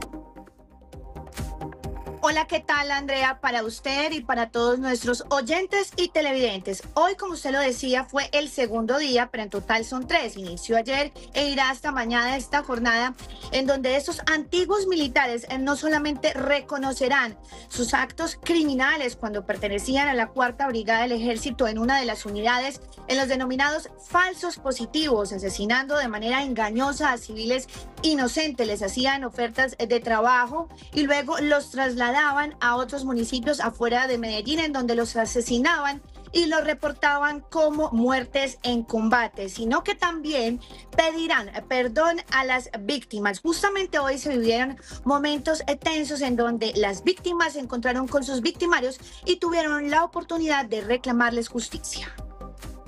Durante la audiencia, los comparecientes de la Agrupación de Fuerzas Especiales Urbanas número 5, adscrita a la 4ª Brigada del Ejército, reconocieron su responsabilidad en asesinatos y desapariciones forzadas cometidas en el Valle de Aburrá entre los años 2004 y 2007, en los llamados falsos positivos. Mi participación, debo reconocer, fue determinante, pues cada vez que reportaba un combate falso, también sentí legalidad en la legalidad. Con este perverso comportamiento reforcé la idea de que estos crímenes no generaran ninguna consecuencia negativa para mis hombres. Las víctimas exigieron verdad y justicia y en un acto de exorcizar su dolor confrontaron cara a cara a sus victimarios. Los delitos cometidos fueron crímenes de lesa humanidad que implicaron sevicia y tortura. Lo que exigimos hoy son los nombres de los reclutadores y de quienes dieron la orden y que asuman con responsabilidad las torturas infringidas a nuestras víctimas, que hasta ahora solamente han venido con unas oratorias todos los días, y si ustedes quieren decir la verdad y están pidiendo perdón, lo primero antes de venir con esa oratoria es decir la verdad sobre las torturas. Y saben que tenemos todos los seres humanos el libre albedrío. Y ustedes lo tenían en tomar la decisión de hacerlo o no hacerlo. Ustedes los hicieron por su narcisismo, por su machismo y por brillar en las filas, apagando la vida de nuestra familia y torturándolos. La JEP determinó que fueron al menos 54 personas en Medellín y municipios vecinos las asesinadas. Al final de la jornada se realizará la entrega digna de Pedro Alexander Guerra, desaparecido en abril del 2003 cuando tenía 22 años y quien fue víctima de falso positivo en el caso 03 de la JEP. Él es una de tantas víctimas de este caso. Recordemos que la audiencia continuará en el auditorio Fundadores de la Universidad EAPID en el sur de Medellín. Andrea, es toda la 1:16 de la tarde desde Medellín. Continúe usted con más Convergencia. Gracias, Yusi, pues estaremos muy atentos al desarrollo de esa audiencia. A esta hora le doy la bienvenida a esta mesa de Convergencia a nuestro editor de Radio Nacional, Manuel Arias. Manuel, buenas tardes. Andrea, muchísimas gracias. 1:17 p.m. Estamos en la convergencia del sistema de medios públicos Radio Nacional de Colombia y RTBC Noticias, la señal de la gente. Y en este recorrido, Andrea, por las regiones del país, y a propósito de la información que nos estaba suministrando hace pocos segundos, Yusi, desde Medellín, en Cali se vio un espacio de verdad para dignificar y honrar la memoria de Marta Gisela Restrepo Valencia. Ella fue militante de la columna Calarcá del movimiento M19 y fue desaparecida forzosamente en abril de 1995 personas desaparecidas junto con ella. Los detalles los tiene desde la capital del Valle del Cauca, Sara Arboleda. Sara, muy buenas tardes. Radio Nacional de Colombia, en Cali, Valle del Cauca, 94.5 FM. Aquí Cali, compañeros, los saludo a esta hora desde el oriente de la ciudad. Como bien lo mencionabas, querido Manuel, Cali le da voz a la memoria y es así como en la Casa de las Memorias, el Conflicto y la Reconciliación se vivió este primer espacio de la verdad y la dignificación de la memoria en razón de honrar lo que fue la vida y la obra de Marta Gisela Restrepo Valencia, una militante de la columna Calarcá del M19 que falleció hace ya 44 años a manos del ejército colombiano y cuyo cuerpo nunca fue encontrado. Pues en este espacio de dignificación, por supuesto, se reflexionó al respecto de la importancia de la unidad de búsqueda de personas dadas por desaparecidas en la compañía de las familias que realizan la búsqueda tanto desde Colombia como quienes lo hacen desde el exilio. Tuvimos la oportunidad de acompañar este espacio y de hablar con los familiares de Marta Gisela. Su hermano Rodrigo Restrepo nos contó por qué este espacio es muy importante para su familia. Como lo dijimos, la búsqueda no cesa, seguimos construyendo, buscando los elementos que nos permitan reconstruir la verdad, de encontrar la verdad, y pues por eso es muy importante este hecho, hacerlo en la ciudad donde ella nació. La idea de reunirnos con la gente que la había conocido, con toda la gente que había participado en esa búsqueda, fue pues muy especial, fue como poder hacer ese duelo hasta el final. Fueron 4 las prospecciones que se realizaron en territorio y que permitieron brindarle a su familia el esclarecimiento de los hechos que rodearon la desaparición de Marta Gisela Restrepo Valencia y la de las 35 personas militantes de la columna Calarcá del M19. Es importante reconocer que en estos espacios de verdad y de dignificación, la unidad de búsqueda de personas dadas por desaparecidas, si bien no entrega ninguna pieza corporal, ninguna pieza material que permita la identificación, sí entrega hechos que rodearon la desaparición y por supuesto reconoce la responsabilidad del Estado colombiano en ello. Hasta aquí la información desde Santiago de Cali. Andrea, compañeros, continúen ustedes. Gracias, Sara. 1:20 p.m. Ahora nos vamos al Tambo, Cauca, porque el Servicio Geológico Colombiano reportó que de ayer a hoy se han presentado algunos sismos que pueden estar relacionados con el movimiento de fluidos en el volcán Puracé. Es por eso que pues el registro que se tiene desde el Servicio Geológico se debe prestar atención para saber cuáles son esas alertas que estarían dirigidas también por parte de la Aeronáutica Civil. Allí en el Tambo, Cauca, conectamos con Ferney Meneses. Ferney, muy buenas tardes y adelante con la información. Radio Nacional de Colombia en el Tambo, Cauca, 96.7 FM. Aquí el Tambo, muy buenas tardes para usted y toda nuestra teleaudiencia en esta convergencia de Radio Nacional de Colombia y RTBC Noticias. A las 9 de la mañana de hoy el Servicio Geológico Colombiano entregó el más reciente boletín de seguimiento a la cadena volcánica de los Coconucos en el oriente del departamento del Cauca. Se ha indicado de que continúa la sismicidad, especialmente en el volcán Puracé, a menos de 1 kilómetro de profundidad, esto relacionado con el movimiento de fluidos dentro del edificio volcánico. Se ha indicado que han sido de tipo largo periodo, pulsos de tremor y tremor continuo.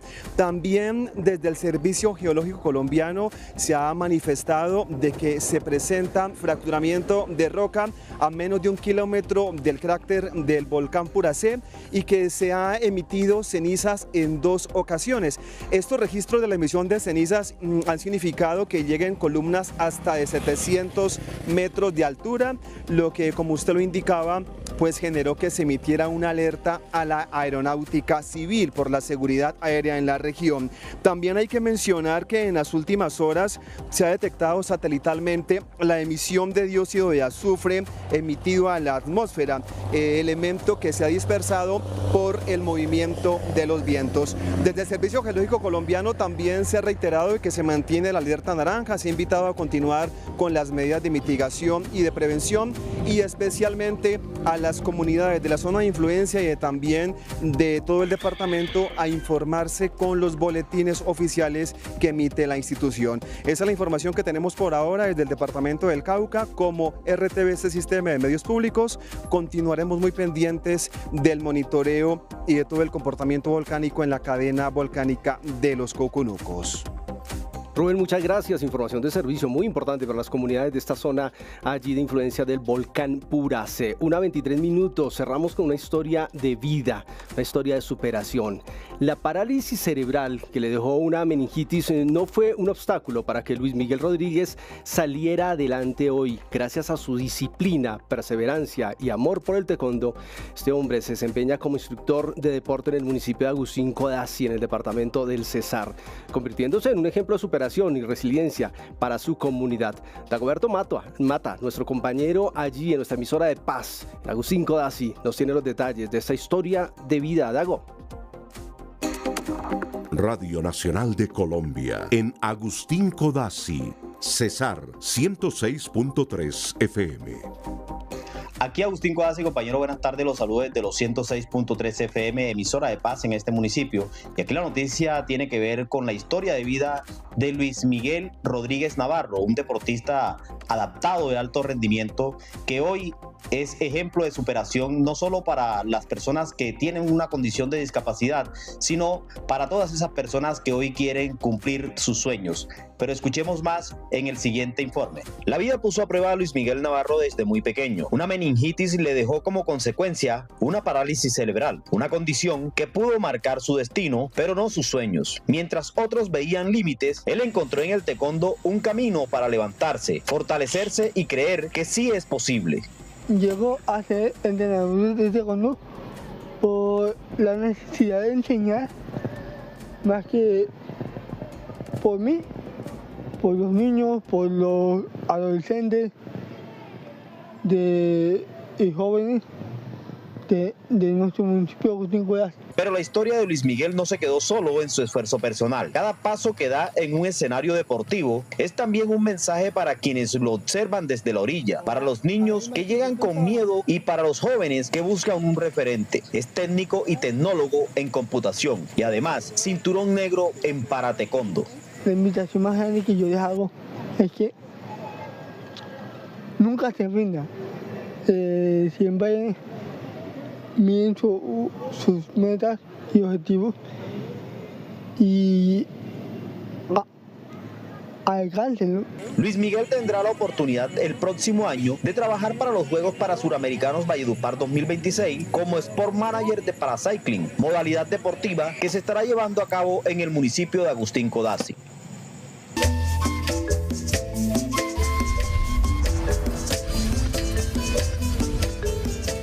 Tiempo de regiones. Las autoridades del Valle del Cauca anunciaron una recompensa de 400 millones de pesos por información que permita capturar a los responsables del ataque con explosivos que se registró la madrugada del martes en el sector de Mariano Ramos, en inmediaciones de la escombrera La 50, el cual cobró la vida, lamentablemente, de los subintendentes de la policía Jorge Leandro Gómez Ochoa y Robert Steven Melo Londoño.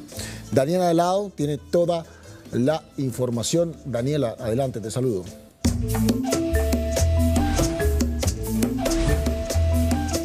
Rafael y televidentes, así es, muy buenas tardes. Como usted lo indica, este hecho lamentable ocurrió en el barrio Mariano Ramos, esto es oriente de la ciudad de Cali, sobre las 3:55 de esta madrugada del martes. Pues allí, en este ataque terrorista, fallecieron 2 uniformados de la Policía Nacional, quienes se encontraban a esa hora realizando labores de patrullaje y vigilancia cuando fue activado este artefacto explosivo. Las víctimas, como usted lo indica, fueron identificadas como el subintendente Jorge Leandro Gómez Ochoa y el subintendente Robert Steven Melo Londoño, quienes fueron trasladados hasta la clínica Valle de Lili debido a la gravedad de sus heridas. Minutos después fallecieron. También lo que han indicado las autoridades es que sobre las 4 de la mañana se presentó la detonación de otro artefacto explosivo muy cerca allí al Polideportivo Mariano Ramos. Mientras tanto, las autoridades de Santiago de Cali y también del Valle del Cauca han ofrecido una recompensa de hasta 400 millones de pesos para quien brinde información de los responsables de atacar a la fuerza pública. Esto es lo que dice el comandante de la Policía Metropolitana de Cali. De acuerdo al dictamen que tenemos de los artefactos explosivos que utilizaron estos terroristas, corresponde al perfil criminal que utiliza el Ejército de Liberación Nacional. Hemos dispuesto un equipo con todas las capacidades de nuestra seccional de inteligencia, nuestra seccional de investigación criminal, nuestro GAU de la Policía Nacional de todos los colombianos, un total de 20 funcionarios para la celeridad, adelantar la investigación, estos actos urgentes que venimos adelantando desde las 4 de la mañana para establecer la identidad de los responsables de este atentado donde le causaron la muerte a 2 integrantes de la institución policial.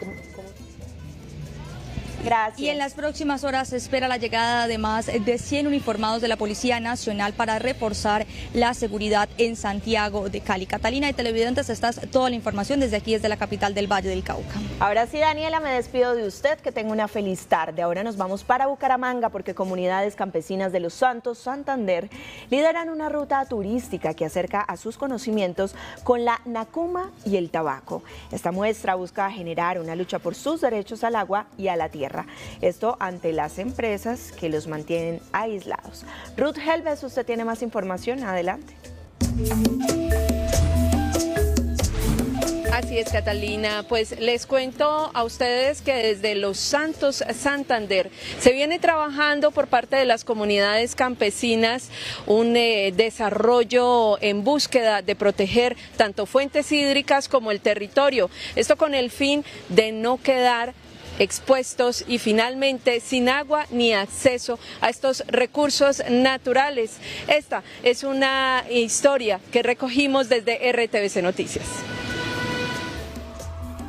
Las familias campesinas de la vereda de Cabrera, que se encuentran en los límites entre los municipios de Piedecuesta y Los Santos, Santander, han realizado una ruta por la defensa de los derechos, sus tradiciones y el agua, que cada día es más escasa debido a que grandes empresas avícolas y construcciones para vivienda los han dejado casi en un jaque social y natural. No lo acumulan mucho, pero cuando lo acumulan... El jueves que llovió duro, el volumen de agua era intenso, el olor, quedó todo ese, digamos, como bagazo que queda de la pichera que ellos sueltan.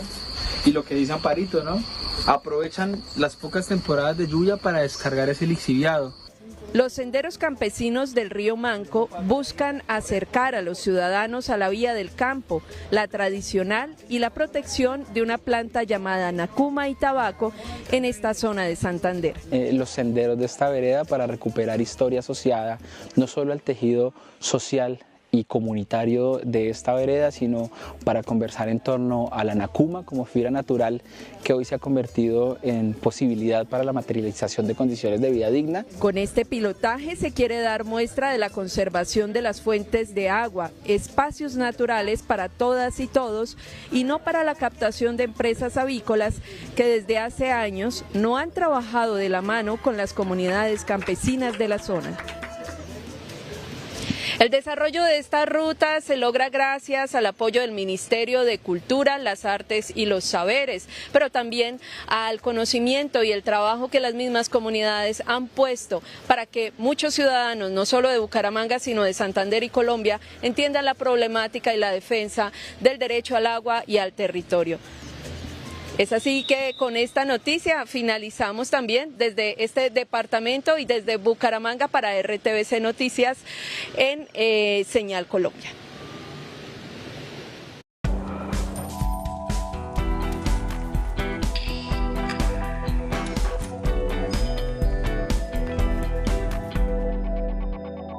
Variación de precios de alimentos en las centrales mayoristas del país durante la semana anterior. Pepino combro. En la semana del 6 al 12 de diciembre, el precio promedio subió en 35 de los 40 mercados mayoristas donde se vendió este producto. El motivo: menor abastecimiento desde Valle del Cauca y Antioquia. En Cúcuta, pasó de 1.483 a 1.825 pesos. Subió 342 pesos, 23%. En Medellín, pasó de 1.813 a 1.995 pesos. Subió 182 pesos, 10%. Lulo subió en 25 de los 37 mercados mayoristas donde se vendió este producto. El motivo: menor oferta desde Huila y Quindío. En Cali, pasó de 3.892 a 4.383 pesos. Subió 491 pesos, 12%. En Tunja, pasó de 4.000 a 4.133 pesos. Subió 133 pesos, 3%.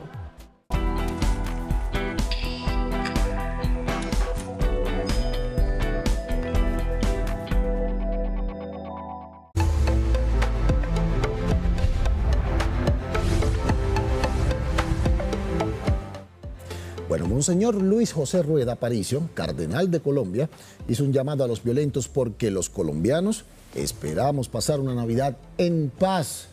Carlos Ruiz tiene todos los detalles en la siguiente entrevista. ¿Qué tal? Muy buenas tardes, un cordial saludo para usted y para los televidentes.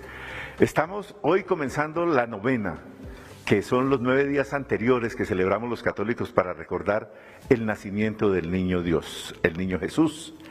Y aquí estamos con el señor Cardenal Primado de Colombia, Luis José Rueda Aparicio, para pedirle que por favor nos transmita un mensaje a los televidentes de RTVC y de la Radio Nacional de Colombia al comenzar esta temporada preparatoria de los católicos para el nacimiento del niño Jesús. Carlos, muchas gracias y saludo a todos los televidentes y radioyentes de la Radio Nacional de Colombia y del Sistema de Medios Públicos. Me alegra mucho estar con ustedes. Hemos comenzado en este 16 la novena de Navidad y estamos en el tiempo de Adviento que nos prepara para la solemnidad del nacimiento del Salvador. Quiero decirles que lo que celebramos es la cercanía de Dios, de un Dios que se hace frágil, de un Dios que nace en una familia, de un Dios pobre, de un Dios sencillo, de un Dios del amor. Y eso nos invita a nosotros en Colombia a buscar un nuevo camino. Nosotros le cantamos: ven, ven Señor, no tarde, ven que te esperamos, porque sabemos que Él es el portador de la buena noticia para toda la humanidad y para nosotros los colombianos. Por eso, mirando a Jesús, mirando su evangelio, mirando sus actitudes, mirando su cercanía, nosotros estamos llamados a vivir una Navidad sin armas, sin violencia, sin agresiones, sin secuestros, sin amenazas, sin extorsiones, sin muerte. ¿Por qué? Porque le estamos abriendo el corazón al Salvador que se hace niño, al Dios que se hace frágil, al Dios que quiere caminar con nosotros y viene sin armas, viene con pañales, viene con la sonrisa, viene con lágrimas y nosotros le decimos: venga a nosotros tu reino. Y tu reino es un reino de paz, es un reino de amor, es un reino de verdad, es un reino de sabiduría. Y Colombia debe ser un país de hombres y mujeres llenos de la sabiduría del Evangelio, llenos de la sabiduría de la vida y del amor, llenos de la sabiduría de la paz. Ese es el mensaje para que lo vivamos nosotros en Navidad, celebrando la novena y abriendo nuestro corazón a la luz de Cristo que viene a iluminar las tinieblas de la humanidad, de nuestro corazón y de nuestro país. Su Eminencia, muchas gracias por su mensaje y por su bendición. Que el Señor bendiga en Navidad y en Año Nuevo a todas las familias de Colombia y que nos haga portadores de esperanza, de buena nueva y de encuentro. En el nombre del Padre, y del Hijo, y del Espíritu Santo. Amén. Muy amable. Es el Cardenal Primado de Colombia, Luis José Rueda Aparicio, que nos ha dado este mensaje para los televidentes de RTVC y para los oyentes de la Radio Nacional de Colombia. Continúen ustedes con más información en estudios. Buenas tardes.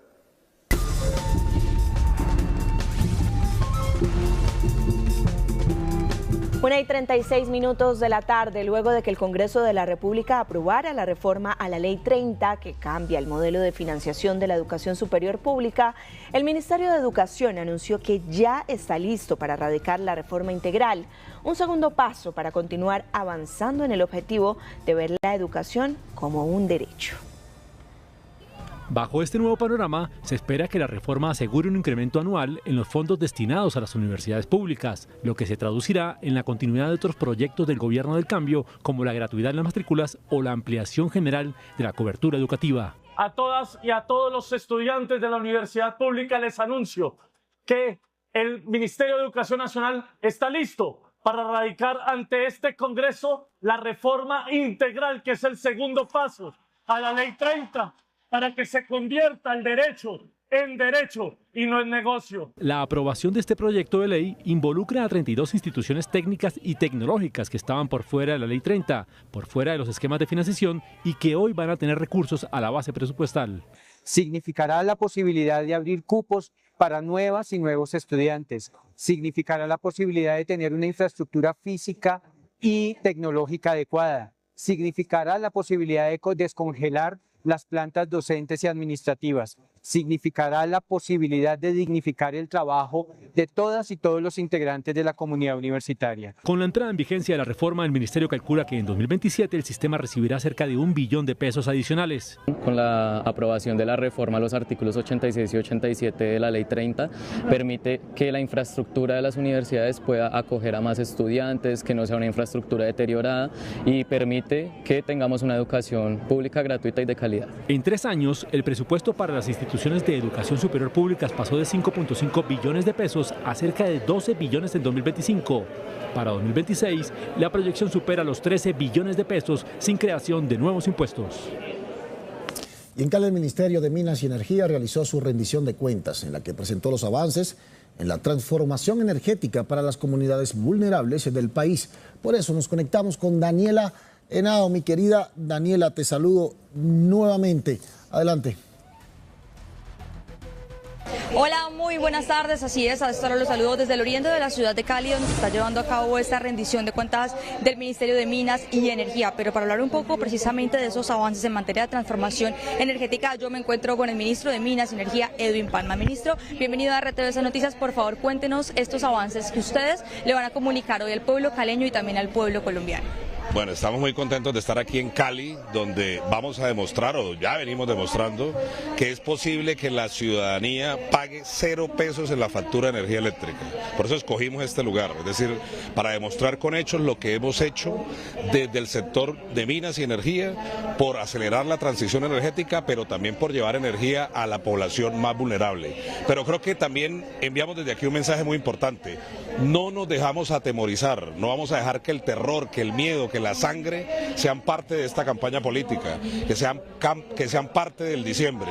Por eso, a pesar de los hechos violentos que rechazamos, que condenamos, nos solidarizamos con la familia de los 2 policías asesinados por un grupo terrorista, aquí estamos haciendo presencia y no nos vamos a dejar atemorizar. Entonces creo que combinar 2 mensajes es importante. Uno, traer los resultados del Gobierno del Cambio, y segundo, enviar un mensaje de paz, de esperanza, de tranquilidad, de festividad y de no dejarnos arrinconar por el miedo ni por el terror. Ministro, así es, hablemos un poco precisamente de esas buenas noticias para el país. ¿Cuántas personas se ven beneficiadas con esa transformación energética? Bueno, nosotros hemos presentado en esta semana el informe de superación de pobreza energética que desde el Ministerio de Minas y Energía hemos hecho en colaboración con la CEPAL y otras entidades, y hemos sacado 700.000 personas de la pobreza energética en el país. Esto coincide con todos los programas que hemos adelantado, que por primera vez en la historia de este país han destinado recursos públicos para llevar energía barata, energía incluso a 0 pesos, a población vulnerable, a estratos 1 y 2, pero también a economías populares. También hemos destinado recursos públicos para hacer comunidades energéticas, que esa posibilidad en que la población se organiza, genera energía, puede beneficiarse de energía, pero sus excedentes pueden ser vendidos al sistema, convirtiendo a los ciudadanos, particularmente a los usuarios más pobres de este país, en dejar de ser clientes y convertirlos en generadores, en socios de un sistema energético que ha estado históricamente monopolizado, que hay un oligopolio de 5 o 6 generadoras de energía eléctrica. Ahora los ciudadanos, a través de comunidades energéticas, como lo hemos demostrado este gobierno, pueden ser generadores y vendedores de energía. Y esa es la demostración de que es posible hacerlo y lo estamos haciendo en el gobierno del cambio. Ministro, y es que muchos de los beneficiarios nos han dicho en este espacio precisamente que tienen por primera vez una Navidad gracias a estos paneles solares. ¿Cómo han participado de las comunidades más vulnerables en el ejercicio de transformar energéticamente a Colombia? Y no solamente eso, creo que los testimonios hablan por sí solos, pero yo creo que hay que pensar siempre en perspectiva. Infortunadamente se nos acaba este gobierno, pero hemos dejado en un punto de no retorno una política en la que volvemos a los ciudadanos dueños de la energía, propietarios de la energía, han entendido que la energía es un derecho fundamental, es un derecho humano. Y por eso, no solamente en soluciones individuales, es decir, casas con techos solares, sino también en soluciones centralizadas a través de granjas solares, de mini granjas solares de 1 megavatio, hemos llevado a distintas partes del país energía a 0 pesos. Ahora hay que decirle a la ciudadanía, hay que organizarse para administrar, para mantener, para operar estos sistemas, para cuidarlos, porque también obviamente es susceptible de abandonarse, es susceptible de que nadie lo cuide, porque aquí se ha hecho tesis de que lo público no es de nadie y obviamente por el contrario, lo público es de todos y hay que cuidarlo. Y por eso aprovecho la oportunidad para decirle al país, a las ciudades que son pueblos donde nunca ha llegado el recurso público, y vamos a llevar 1 billón de pesos para este tipo de programas, a que cuiden los recursos públicos, a que nos acompañen al margen de los entes de control, trabajando con ellos armónicamente. La ciudadanía tiene que tener un fuerte control social sobre la protección y el cuidado de los recursos públicos en esta materia, en materia energética. Ministro, muchísimas gracias, así es, y es que además aquí en la ciudad de Cali son más de 2.000 comunidades beneficiadas con este sistema solar en las diferentes casas, especialmente del oriente de la ciudad de Cali. Esta es toda la información desde aquí, desde el oriente de la capital del Valle del Cauca.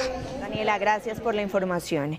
Y en las últimas horas el Ejército Nacional destruyó un laboratorio para el procesamiento de clorhidrato de cocaína en el departamento del Guaviare. Esta infraestructura pertenecía al bloque Amazonas a Manuel Marulanda Vélez, que tiene injerencia en esa zona del país. En desarrollo de las operaciones militares para seguir debilitando las economías ilícitas de los diferentes actores armados, tropas del Batallón de Infantería de Selva número 24, en coordinación con la Dirección de Antinarcóticos de la Policía Nacional, lograron la ubicación y destrucción de un laboratorio para el procesamiento de clorhidrato de cocaína en la vereda Alto Cachama, municipio del Retorno, en el departamento de Guaviare. Durante la intervención fueron incautados y destruidos 479,89 kilogramos de clorhidrato de cocaína, 1.839 galones de insumos líquidos y 170 kilogramos de insumos sólidos, además de equipos especializados como prensas hidráulicas, secadoras artesanales, hornos microondas, transformadores, plantas eléctricas, sistemas de filtrado y decantación, entre otros elementos empleados en la cadena de producción del narcotráfico. Según afirma la institución, este laboratorio pertenecía a la estructura primera Armando Ríos, perteneciente al bloque Amazonas Manuel Marulanda Vélez. Las autoridades provocaron pérdidas de más de 3.400 millones de pesos a las finanzas criminales y evitaron la comercialización de más de 1.199 dosis personales de droga en el mercado ilegal. Tras el operativo, las unidades militares mantienen el dispositivo de seguridad y continúan desarrollando operaciones sostenidas en la región para neutralizar las amenazas contra la seguridad y tranquilidad de la población. Sueño con el progreso de Colombia, que todos tengamos más y mejores oportunidades. Con que mi papá pueda tener su casa propia. Que tengamos más parques para jugar. Con que todas y todos tengamos un lugar donde aprender. Con los impuestos que usted paga por sus compras, aporta a los sueños de los colombianos. Exija siempre la factura electrónica y ayúdenos a frenar la evasión.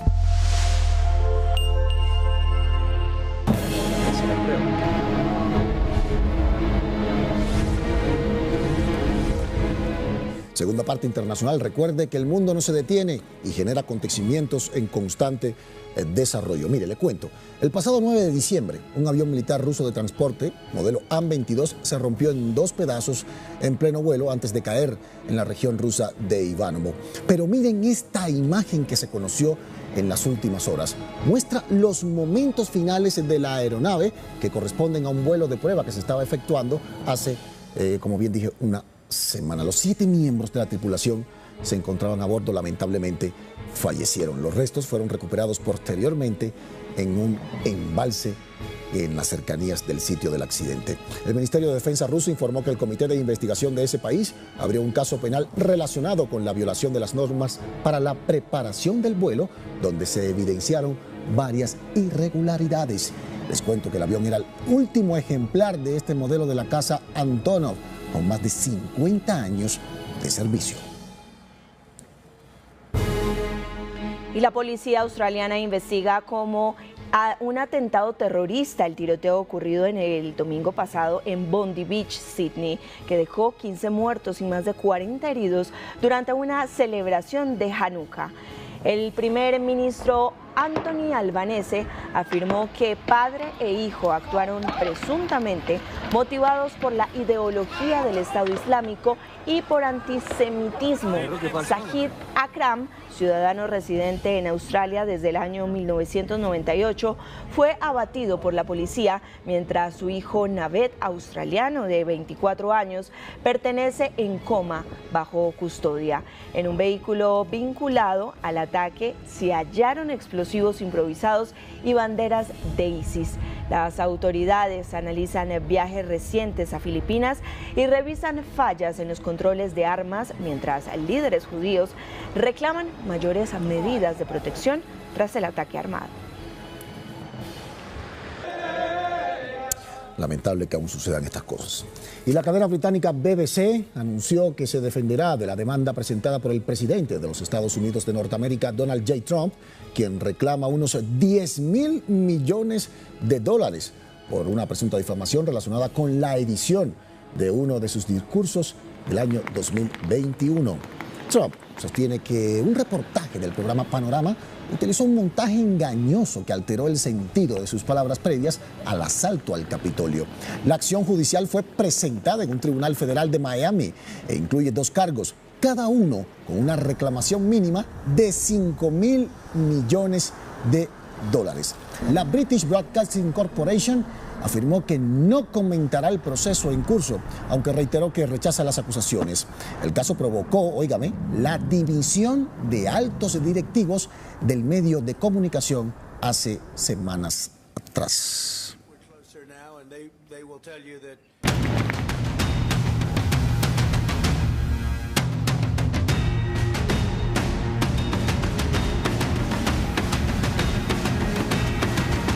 Y la opositora venezolana María Corina Machado sufrió una fractura vertebral durante el viaje clandestino que le permitió salir de Venezuela y llegar a Noruega la semana pasada.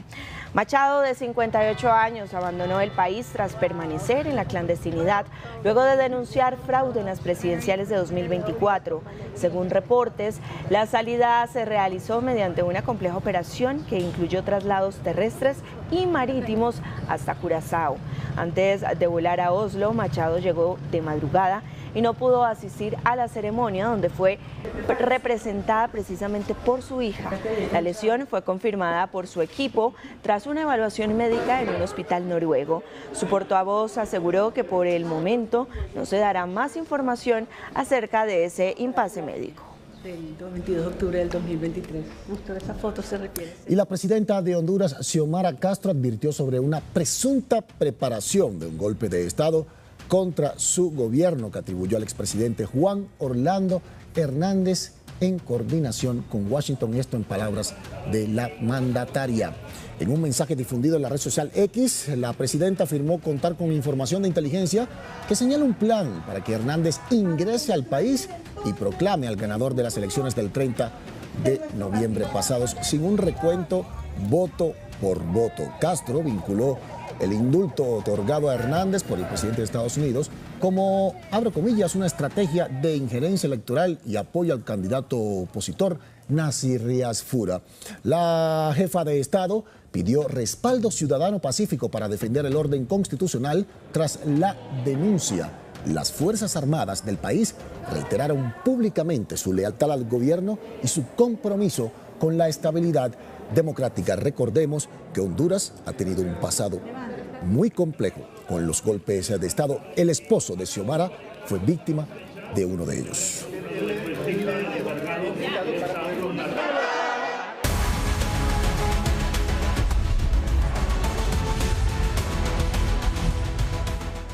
La Corte Penal Internacional rechazó el recurso presentado por Israel para poner fin a la investigación sobre crímenes cometidos en Palestina, iniciada formalmente en el año 2021 tras la remisión realizada en 2018.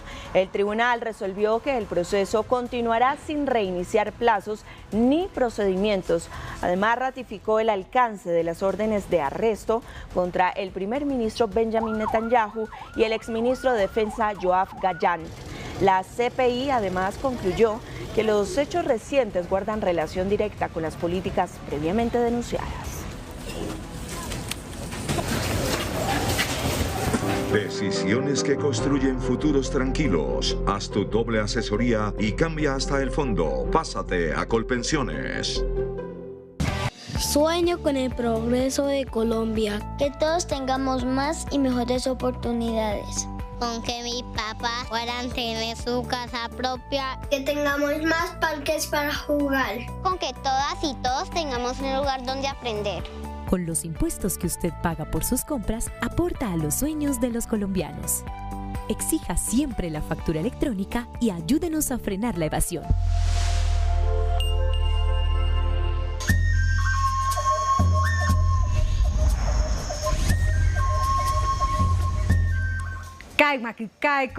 Hola, ¿qué tal? Muy buenas tardes, bienvenidos a La Voz del Territorio. Y este tema me enorgullece como mujer indígena de la Amazonía colombiana porque la danza del Yadico o la Anaconda, baile ceremonial del Clan del Sol del pueblo Huitoto Muruy de la Amazonía, que representa la hermandad y la conexión espiritual de las comunidades con la naturaleza, se realizó recientemente en La Chorrera, Amazonas.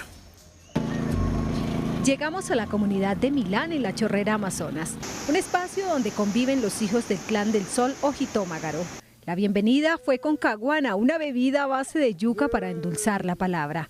Todo está listo para la danza Yadico, una de las danzas más importantes junto con otras como el Yuaki, Menizay y Siku, dentro de las carreras ceremoniales del pueblo Huitoto o pueblo Muruy de la Amazonía. Se trabaja conjuntamente, también los niños ayudan también en la preparación del baile. Esto para hacer un baile tradicional es muchísimo trabajo, mucho sacrificio. Tenemos que muy anticipadamente hacer chagras para, pues es un día de abundancia, ¿no? La gente viene a comer, la gente viene a bailar. Las familias llegaron poco a poco con sus presentes para compartir la noche. Pescado, mojojoy, cantos y flautas, todo para recibir el casabe, los tamales, el ambil y el mambe. Y es que se trata de un compartir de pueblos para armonizar los desequilibrios, endulzar el camino y asegurar la pervivencia de las generaciones futuras. Bueno, los bailes tradicionales normalmente pues se hacen para armonizar, ¿no? Equilibrar la naturaleza, pero también es una cohesión social entre comunidades porque también hay semillas de nuestras chagras, ¿no? Ahora nosotros vamos a darle a los invitados tubérculos para que ellos siembren y tengan abundancia. Así inició este acto de reconciliación con la Madre Tierra, a través de cantos y golpes al gran tablón de madera que representa la anaconda. Más de 500 personas en un solo lugar, en unidad, con el único propósito de revitalizar una tradición milenaria a orillas del río Igaraparaná. Biera fue mi área de común Kaumata llena, común Villena, wa Dai Isoide. Buenas tardes. Este espacio, estamos ahorita culminando las actividades. Esta es una oportunidad muy grande de aprender, también de enseñar, porque aquí se se genera mucha convivencia, mucha armonía. Al interior de La Maloca, la casa de conocimiento, se respira la unidad familiar que ha sostenido al pueblo por años. Pese a la devastación de la cauchería y otros flagelos, los jóvenes son quienes hoy sostienen las tradiciones. El llamado del Manguaré, ahora estamos haciendo el llamado que se retumba a comunidades río arriba, río abajo. Es como el llamado para que vengamos a armonizar ese equilibrio entre la naturaleza y el hombre, la vida y lo que hemos conllevado en el conocimiento ancestral de nuestros abuelos. Estamos haciendo ese llamado, estamos muy contentos de danzar. Golpe tras golpe y una infinidad de cantos dedicados a la naturaleza y a los hijos del sol. Hombres, mujeres y niños amanecen la palabra al ritmo de una de las danzas tan antiguas como la gente del mundo.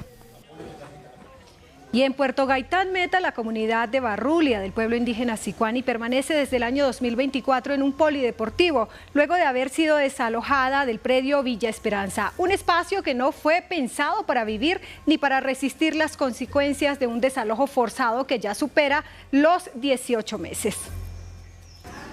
La Comisión Nacional de Territorios Indígenas conoció y le hace seguimiento a la situación de derechos humanos que afecta a los indígenas del pueblo Sicuani en el Meta. Al momento, los líderes denuncian inundaciones, servicios sanitarios insuficientes, ausencia de atención en salud y educación. Es un impacto para nosotros como indígenas porque no lo podemos usar, o sea, nuestro uso y costumbres. Perdimos totalmente en este polideportivo que estamos, no lo podemos realizar tal como debe ser, como lo hacíamos en el territorio. Son cerca de 200 personas las que se encuentran a la espera de un territorio que les permita vivir sus usos y costumbres. Aunque un juez reconoció inicialmente la vulneración y ordenó medidas de atención humanitarias, la comunidad continúa sin territorio, sin garantías y sin respuestas. Muchas familias nos toca ir a reciclar para poder comprar lo que necesitamos, lo básico. Y por el tema de la comida lo mismo, también nos toca reciclar y de ahí pues conseguir la comida, conseguir lo del diario y fuera de eso pues en tema de salud sí estamos como porque ahí por ejemplo en este momento hay niños que están desnutridos.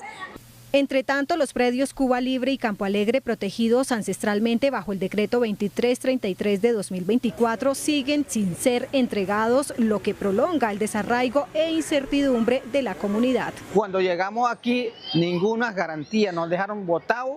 Aquí como los cerdos, como los animales, aquí estamos aquí en el polideportivo. Aquí tampoco no nos pidieron permiso, ellos no nos pidieron permiso para estarnos aquí. Únicamente nosotros como personas pedimos permiso a nuestros amigos aquí y nos dieron posada. Hoy el caso está en conocimiento de la Corte Constitucional, que ha reconocido el riesgo para la salud y ha ordenado medidas urgentes. Sin embargo, la realidad en el polideportivo no cambia. La comunidad de Barrulia continúa sobreviviendo en condiciones indignas, lejos de su territorio ancestral. Me sorprendo de las cosas de nuestro país. Hay tantas cosas que uno no conoce y le falta por conocer, Dios mío. Qué responsabilidad tan grande. Bueno, hasta aquí esta emisión de RTVC Noticias del Mediodía. A continuación, les invitamos a seguir con toda la programación que hemos preparado para ustedes. Y por supuesto, los invitamos para que nos acompañen en los avances informativos. La edición central a las 7 de la noche, a las 9:30 con nuestro cierre de noticias. Que tengan una feliz tarde y feliz almuerzo para los que no han almorzado como no. Vamos, de una. Chao, chao.